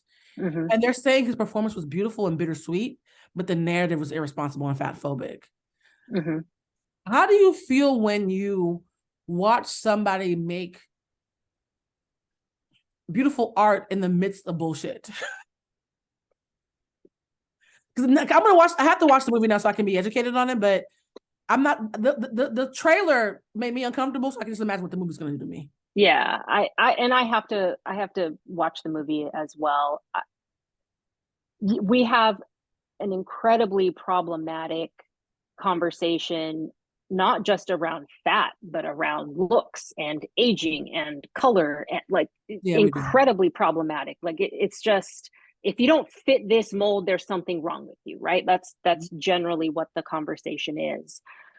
So I wouldn't be surprised if the movie had that, because that's our culture. But I do think it's beautiful to have a little bit of redemption, even in something that is problematic, right? Like I said, I didn't walk into this award show expecting perfection, right? I wouldn't walk into a movie like that expecting perfection, you know, and it's a step forward. Not that it's perfect, but, you know, I do think that people are trying to be responsible, and I'm just recognizing that. We got a fucking far way to go before we're really there, but I do think that they were trying to take a step forward. I'm hearing you talk. I do think that there are people online who expect perfection, which is dehumanizing, because human beings are inherently flawed. So the minute it's an excuse, right? Yeah. It's an excuse to discount something. It's an excuse to not take action. The minute you expect perfection, you dehumanize someone, because human beings are quite literally not made to be perfect. And then on the flip side, so that's the one extreme, right? Then there are the apologists who think any accountability is being argumentative and contrarian, and they don't want to hear it. So if it's amazing, who cares? Like if they had heard the cloud outlets feedback, they wouldn't have become Asian allies. They're like, oh, my friend Yoon just likes to complain. You know what I mean? Some folks don't ever want to evolve or expand. Everything, if it's nice on the shallow level, it's nice, and y'all just need to stop complaining. I like the middle, you know, because I just like living in the middle. That's what the truth usually is. I think without expecting perfection, the more reasonable alternative is to expect compassion without condescension. And I think that's where both the Naatu oversights and the whale lose me, because you didn't have to be perfect. You just didn't have to be condescending to fat people. And I think a lot of the people who are more in the middle, they would not have joined the extremists who are always going to complain, right? And in the same way, for Naatu, you didn't have to have every East Asian person in the world on the stage, but the fact that you didn't even prioritize them in their own shit. Problematic. Doesn't have to be perfect at all. Nowhere near perfect. Just basic non-condescending compassion actually would have been a sweet spot for me, where I wouldn't have nitpicked. And so I think what ends up happening is people who are contrarians have exhausted the apologists so much that we're all sometimes accidentally falling into the space of forgetting that there's a sweet spot in the middle that's completely reasonable. And it's constantly being rushed past, right? Like, we can't get it perfect, so we're going to get a white lady to choreograph it. You can't get it perfect, but you can still censor the group that is being censored. But we can't get it perfect, and the fatty's going to get me mad again. Okay, but you don't have to put somebody in a fat suit and don't have to talk about fat people like they're like pieces of shit. Like, there's ways to not be perfect, but still hit the target. And so I think for me, what I'm sitting with is somebody who gets so excited about art, and thank you for being such a nerd about all this with me. This is the kind of stuff that I can't talk about on first dates, because I'll lose. People be like, girl, we cannot talk about films and music for 3 hours. But I love talking about art, because to me, art is such a universal entree point into humanity. Because the way you do anything is the way you do everything. Do you believe that saying, by the way? The way you do anything is the way you do everything? Not even 100%, 1,000%. The way you do one thing is the way you do everything. That's one of my favorite things about you, because as someone who's easily misunderstood, people who see you being loud and boisterous can easily put you in a box of loud ghetto girl with the hoop earrings, right? But I'm like, anybody who watches me is like, I'm always like killing myself to be thoughtful and figure out things and turn things into a life lesson, and be like, if you just watch how I do something small, you can see my heart. And so people who recognize that are my people, because the ability to misunderstand me is much more mitigated. Yesterday afternoon, I was at brunch, and it was an all-you-can-eat brunch. And towards the end, someone gave us some doggy bags. I was like, wait a minute, you get to have doggy bags at all-you-can-eat brunch? This is going somewhere, by the way. I go there, and I'm realizing I don't want the eggs. I don't want the frittata. I need more produce in my body. Like, I just haven't eaten enough vegetables and fruit. So I grabbed 2 bananas and a small piece of chicken and some potatoes. Like, I was like, my friends were like, girl, look at all this food. You just getting banana. I'm like, yeah, I just want some potassium and some protein. I'm good. I take the bananas, I put them next to me. A girl who we met at brunch sits next to me and says, "Oh, can I have a banana?" I said, "No, I wanted these two very specifically for later." I just did. Like, I just, there were two immaculate bananas that I wanted, one for today, one for tomorrow for breakfast. She was like, "Okay." A half an hour later, we're all talking and kikiing. She reaches down, grabs a banana and says, "Girl, whatever. I want this fucking banana." And then unpeels it and starts eating it. Oh. And says, "And see, it got a little dent in it anyways," and keeps eating it. To her, she thought it was a funny moment. To me, I set a very clear boundary, no LOL, didn't even laugh to make it into a joke. I was like, "No, I want my bananas. I want those two." She's like, "Where'd you get them from?" I said, "The buffet." She's like, "Well, can you go get me one?" I said, "No, you can go get you one. They're right there, and go check." Not only do I want to keep my things, I'm not going to inconvenience myself because you don't want to inconvenience yourself for something. I took care of my needs. And for you to not only discount a boundary, but make a joke of it, and then speak as if I do complain, I'm difficult now for honoring myself when you dishonored me. This is the Chris Rock, Will Smith thing all over again. And I said, "Yeah, I'm not sure you're emotionally intelligent enough for us to hang out anything more than a light drunk brunch." Because I don't feel safe with the way that you respond to boundaries our first time meeting, when technically this is supposed to be you at your best, right? This is supposed to be the representative phase. I don't have a representative, but I've been told from neurotypical people that y'all have representatives, right? So if this is supposed to be you having a representative, she's not doing well. And that entire night, I was like, "Y'all, I can't believe she took my fucking." That wasn't her representative. She showed herself. Now,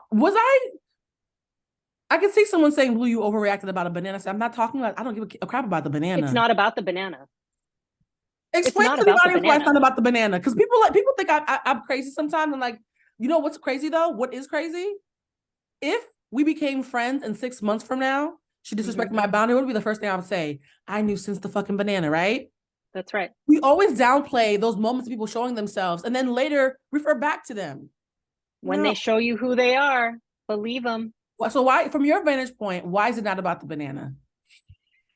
It has nothing to do with the banana. It could have been a muffin. It could have been whatever. It's the fact that she asked you for something. You said no, you declined, and then she took it anyway. And then dismissed my ability to object. Well, she, you know, it's not even that. It's like she was saying, she didn't care what you said in the first place. I'm going to take it. Yeah. I don't care. Okay, well, I'm just going to wait till you're not paying attention and I'm going to take it. It's very childish. Yeah, I thought it was disrespectful, and it wasn't just about the banana. Like, if you can't respect my not at all about the banana. And it's so funny to me, because I feel like when you're an artist, to bring it back to this point, however you do anything is how you do everything. I think that's why I'm still giving the Oscars the side eye, because in those quiet, easy moments, you didn't do what was right. You only did what was right when it was the big, loud moment that you would get pressed for. And that's why I don't currently believe that the Oscars really sincerely get it. They're just hoping that they'll wear us down enough for us to stop bitching. And I think they're in for a rude awakening 2, 3, 4, 5 years from now, when we still have our foots on their necks. No, I agree with you there. I agree with you there. I think they get it on a surface level.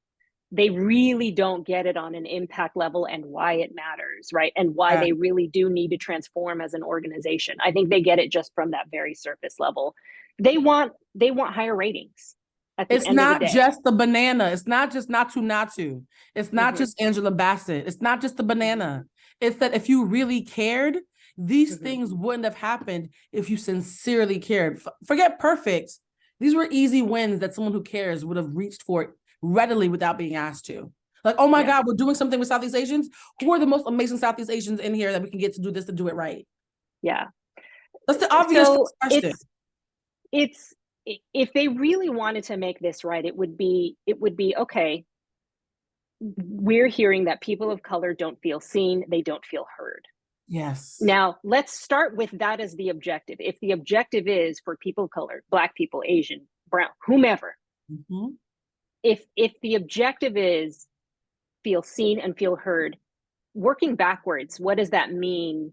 how we have to craft this show, from set design, from who staffs this, from seating arrangements, from how the movies are picked and how they're voted on, right?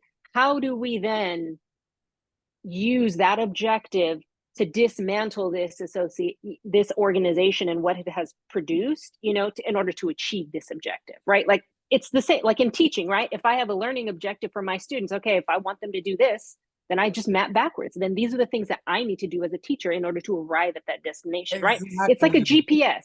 A GPS needs 2 points. It needs the end point and it needs the starting point. And I think what they're missing, they don't quite get where they're starting and they don't quite get where they need to go. So it's kind of all over the place. They just want us to shut up and be appeased. And I feel like when the sincerity goes all the way to the top, it'll be palpable and it'll be impossible to not recognize. That's right. So for those of you who like to complain, y'all were always going to complain anyway, so this show is not for you.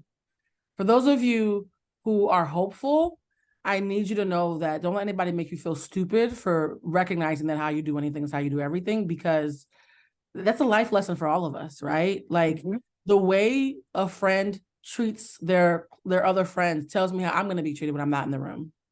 And which is a painful lesson, by the way, but also we got to turn that into self, because I think a lot of time when we have these conversations, whether it's about the Oscars or anything else, and because the show is Humanized, we always have to humanize this before we wrap up. I think we're so used to saying stuff like we just said, the way you do anything is the way you do everything to other people. Do internalize that for yourself. Because I know so many folks who will nitpick and be super clear about themes and patterns that they see in other people, but have no issue being self-indulgent when it's their turn. Well, people tend to pick out what they don't like in other people. It's really a reflection of them, and they're just unwilling to look in the mirror, right? There's a weird plague, I think, that many people have. They have this inability to be truly objective in their self-assessment of who they are, what they want. You know, a lot of people, it's like they want these things that society tells them they're supposed to want. So it's like they turn themselves into knots, like wanting those things, right? And at the end of the day, they're not saying, hey, what do I actually want? That's actually true. You know what's crazy is that, like, as someone who maybe is atypically introspective, just as an occupational hazard, the more introspective you are with yourself, the harder it is for you to judge people. Because instead of like being judgy and wanting to be superior, you're not just curious about new data being added. You're like, oh, when I was going through that stuff and unpacking my own shit, this is the conclusion I came through. Now I'm watching you going through it. I wonder how you differ or how you're similar. Like, it becomes objective data because you've already done the icky work with yourself. So you have no incentive, because now you're like, oh, I'm curious. Emotional intelligence puts you in the space of curiosity. But unfortunately, we're in the space of people rather diagnose than introspect. I'd rather diagnose you as a narcissist. I'd rather call you batshit crazy. I'd rather say you are a hater than just have a moment of introspection. But once you're introspective, everything gets to be a learning experience. My friend Mandy, she's going to be on the show coming up soon. And we taped her episode recently. And she was like, Blue, you turn everything into a goddamn lesson. I was like, yeah, because I'm introspective. When you're introspective, everything is a goddamn lesson. I actually think it's lazy thinking for it not to be introspective, right? Yeah. It's convenient. It's really convenient to think other people are the problem. Like, you know, if you really want to walk through this life and be your best self, the only way that you are going to do that is by understanding who the heck you are. Yes. And stop pretending and stop putting on the blinders.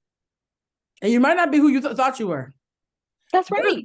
I despise when I am put in a position to reflect to somebody that there's somebody that they didn't expect or might not even like. And now I'm the bad guy. When you look into a mirror, like, don't get mad at the mirror, get mad at the reflection. I was just minding my business asking you regular questions that you've never asked yourself. And now I'm a bitch because I made you realize that you might be a narcissist. Like, what? So I really just want to thank you, because before I was steeped in the work I'm doing now, you were one of the early day ones when I was sitting, and it's so funny because you're part of the reason why I found out my diagnosis, because for those who don't know, Lola lived in this nice luxury high rise. And when I was working on my short film, I needed to make extra money while editing my film. And Lola was like, they need a front door person. You can and it's a high desk. You can put your laptop down, edit your stuff, do your RT shit, and get a check for literally just breathing. And I was like, oh, that's easy money. And while I was sitting there, there was a school on the bottom floor. And one of the principal actually of the school walked up to me after watching me for several days. And she was like, you know, the way that you interacted with that guy, she started asking me questions about an interaction with who, Colonel Sanders? It was somebody who was being interesting with me. I'll just use the word interesting to be kind. And she was like, I've been watching the way that you interact. I was like, yeah, people be tripping. Like, I didn't think it was anything. She was like, are you autistic? And I was like, excuse me? Oh. And I was like, what do you mean? She was like, the way that you interact with people is the way that I'm hoping someday my kids will interact with people. I was like, what kids? And I found out that she was working with autistic kids who were like a little bit more high functioning. And I was like, so because I don't get pulled into fuck shit, you think I'm autistic? Lady, that's that was my reaction. Like, your arms are too short, you're reaching. And then my roommate at the time came to pick me up. My roommate, who was a special needs teacher who specialized in autistic kids, comes to pick me up. And I was like, you won't believe what this lady at the thing said. And she was like, oh, that would explain a lot. I said, now shut the hell up. I said, girl, this was supposed to be a joke. Because you work with these people, you're taking it too serious. It would be about 8 years before I would actually get diagnosed with being high functioning autistic. Stop it. No, really? Yes. I have the form of autism formerly called Asperger's, which is what they call the genius version of autism. Like, people think whatever. And I found out that we're not allowed to say Asperger's anymore because I guess in like Nazi concentration camps, the ones with Asperger's were good enough to keep, and the other ones had to go. So it's almost like a elitist distinction. So I just say that I have what they formerly called Asperger's, which is high functioning autism, which in white men is often applauded as the startup autism. Like, anybody who has a startup, they think that you're going to be, you know, like Bill Gates or Mark Zuckerberg. There's all these tech startup gurus who are people are like, they can't read the room, but they're geniuses. So we just kind of deal with it. Like, it's very interesting. And when I found out my diagnosis, they said women of color are the hardest to diagnose because we don't have the luxury to be like, I don't understand what's happening. So we have to figure out how to mask. I know that's right. I can't just be like, hey, I'm overstimulated. They were like, bitch. Oh, yeah. Oh, no. Oh, yeah. No. So we have to be incredibly empathetic. Even if your brain is not wired to read the room, if you are a person of color, you better figure it out. You better start to learn micro expressions and find a way to read the room, even if your brain doesn't. And so the reason why I've started sharing that with people is because now that I know the nuances of people who are highly functioning, have started to recognize how many neurodivergent people are in my circle. Neurodivergent isn't just autism, it's ADHD, it's dyslexia. And so I had a friend recently, and I saw him getting flustered. And they say people of color, when they are autistic, dyslexic, or have ADHD, because we don't have the luxury to like fall to pieces, our autism or our depression manifests as irritability. Okay, that makes sense. Because we have to figure it out anyways. But we're overstimulated, and so we're annoyed. And so I had a friend, and he was getting very annoyed about something very simple. And I said, hey, friend, are you feeling overstimulated? He said, oh my God, that's exactly what I'm feeling. I said, okay, well, moving forward, when you're around me, if that ever happens, rather than fighting for words the way I just watched you fight for words, just say you're overstimulated, and that will instinctively tell me to stop. And also, I use that word with other people. And when you tell somebody you're overstimulated as an adult, they tend to be like, oh, okay, let me, they go still. Like, let me stop pushing you. I don't know. Overstimulated means I don't want to stimulate you anymore. He's like, okay, friend, thank you. I walked away like, that mother sucker has ADHD. I was so clear. Like, that's not me, my job to tell a 40-year-old man that he's neurodivergent and white knuckling it the way I was. And so fast forward a month later, we're talking about our childhoods, and I'm talking about my diagnoses, because now that I found out, I want to tell everybody, because everybody thinks when you're autistic or neurodivergent, you're stupid. Nobody's going to walk around and think I'm stupid. So I feel like I have the luxury to say it, to destigmatize it for people who love me. You know what I mean? Sure. And so it's almost like the Obama effect. Obama could walk into a room with white folks and be like, well, Obama's one of the nice blacks, so maybe, you know what I mean? So I'm talking about being neurodivergent. And out of nowhere, he's like, yeah, that reminds me, when I was a kid, the teachers told me I had ADD, but my mother was like, no, he don't, he's smart. And I was like, I knew it. Mm-hmm. But when he tells the story, much like how I used to tell the story, some weird educator was putting some on me that didn't belong to me. But look at me, I'm okay now. Right. Both things can be true, friend. It's true. They put something on you that belonged to you, and you're okay now because trauma responses told you that you couldn't be not okay. So I just wanted to thank you because in so many ways, Laura's like, I just want to help you get some passive income. In so many ways, you were part of what started me realizing, oh my God, when I was 5 and telling people that my brain was different and I got dismissed, 5-year-old me was actually smarter than 30-year-old me who'd been convinced that nothing was wrong. And nothing was wrong, but I am wired differently. So I just wanted to thank you for that, Lola. Oh, you didn't expect that, did you? No. So Blue, you've always been someone who stood out to me as different, and not in any sort of way that you're describing, but when we first met at College Summit, girl, you did not belong in that organization. I was like, oh, this is not gonna work. And they kept promoting me so I wouldn't leave.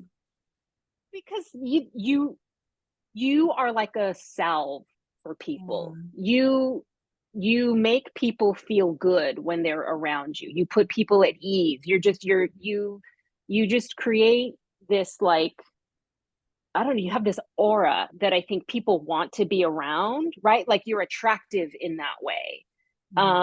And so I receive that, even though that's not how I think of myself. I'm telling myself, don't say something funny, just receive it. I really don't think of myself like that. So that's so weird for me to hear that, but I receive it though. Well, just look at your group of friends and look at what different circles they tend to run in. Like you happen to be with people who normally would not be friends with one another, but you're friends with a whole different That's true. type of people. And I think it's that's why, like, you're magnetic. That's what it is. Magnetic. Thank you, friend. You've been long enough for me to receive that without any pushback. But you knew I was different though. And in any case, I knew you were different. I was like, something was different. I just knew that. I was like, no, you need to go and be free. Like there's a like a free spirit in you that is not a fit for a 9-to-5 corporate type of role. Like I just knew that was not for you. And I knew that you would always have like the writing that you were wanting to just spend more time on. And I was like, well, you can write your script and do whatever here and just be at a front desk and push a button. No, and honestly too, because you're the kind of person who I feel like if you were at a corporation at all, you'd be the president by the end of the year.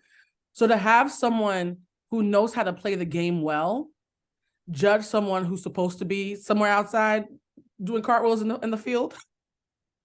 Like,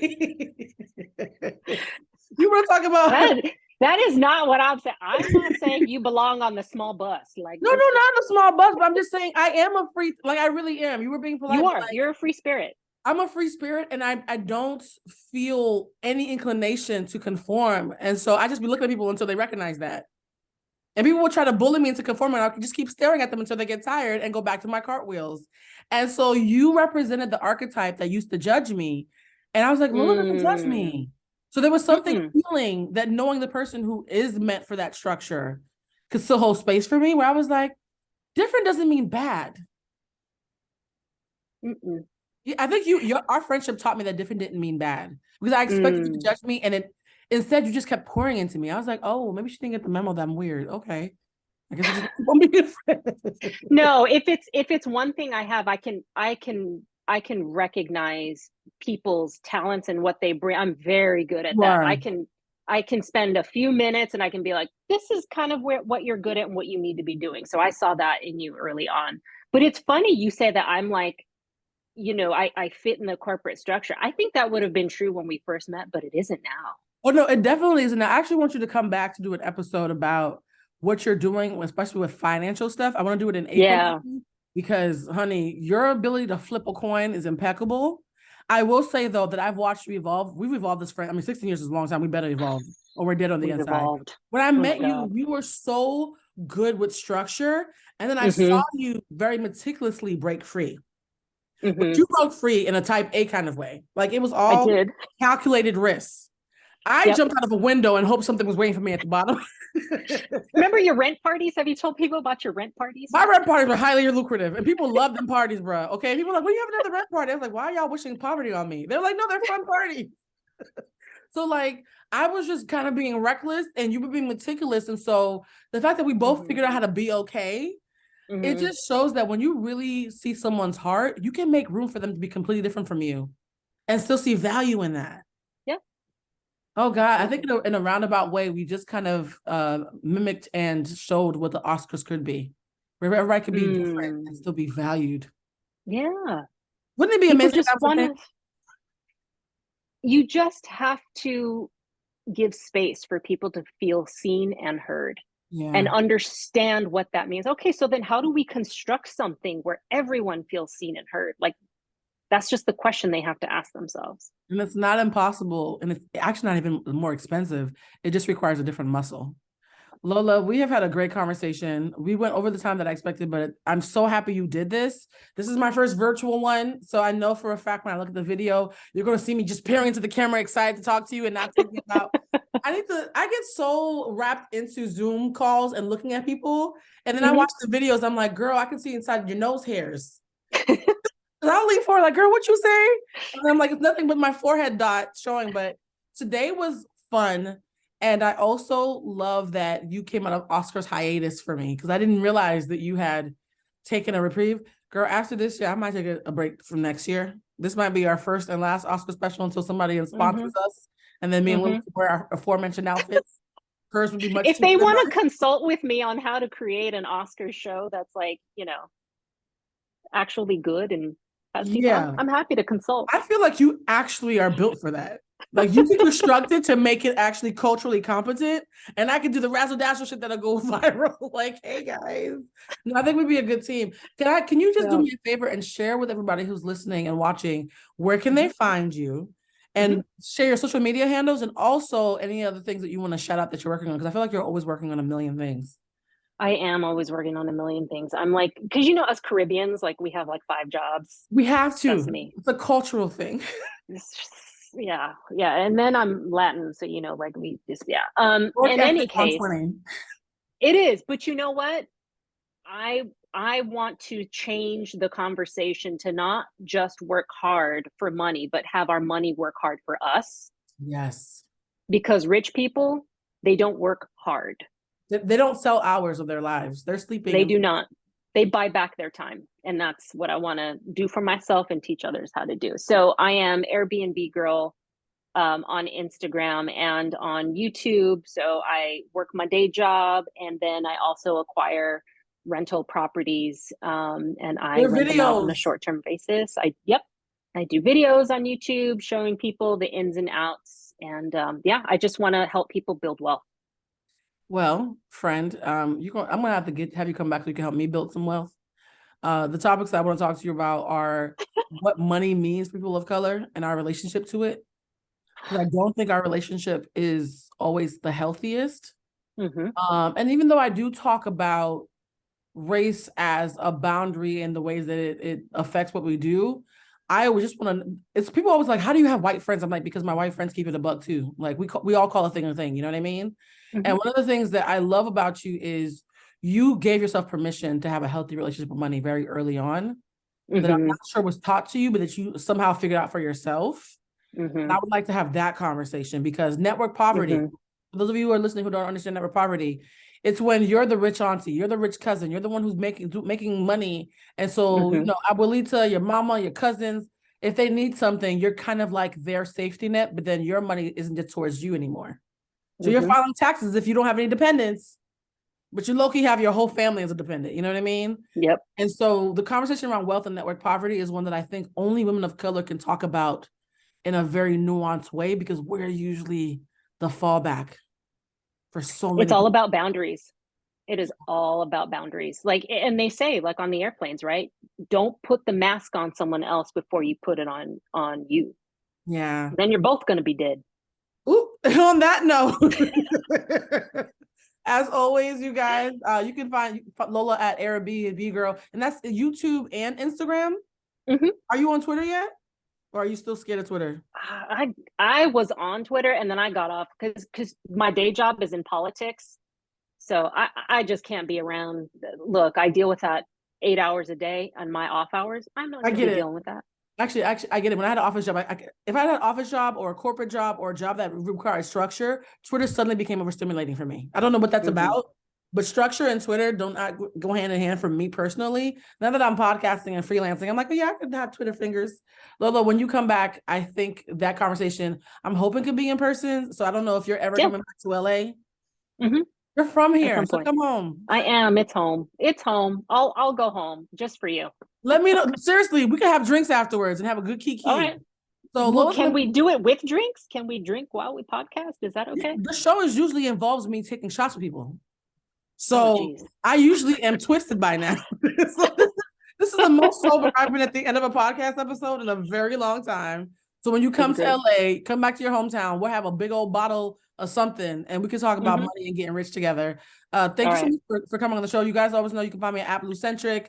My Instagram, Twitter, and YouTube. Same thing. I'm very consistent. And as always, you guys know we're all just human beings doing human shit. So please be gentle with yourselves. Bye. That was so fun.